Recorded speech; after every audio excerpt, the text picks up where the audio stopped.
আজ বিকেলে রাহুল অফিস থেকে ফেরার পরে দুজন মিলে রেডি হয়ে বেরিয়ে পড়লাম বাজার করতে। আর কিছুটা হেঁটেও আসবো, কারণ এই টাইমটাতে হাঁটতে তো খুব ভালো লাগে। দুজন মিলে রেডি হয়ে নিয়েছি, আর প্রথমেই চলে গিয়েছিলাম একটা ফুচকার দোকানে। হাঁটতে হাঁটতে রাস্তার ধারে ফুচকা পেলে কার না মন চায় ফুচকা খেতে, আর আমরা তো ফুচকা প্রেমী।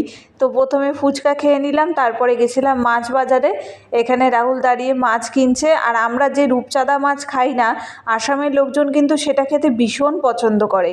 আর তারপরে চলে আসলাম সবজি বাজারে। সবজি বাজারে গরম পড়তে না পড়তেই কিন্তু বুর্জলিকার দেখা মিলছে। আরও রয়েছে নানা রকমের সবজি। তো সবজি টবজি কিনে নিয়ে বাড়ি এসে সন্ধে দিয়ে নিলাম, কারণ সন্ধে হয়ে গিয়েছিল।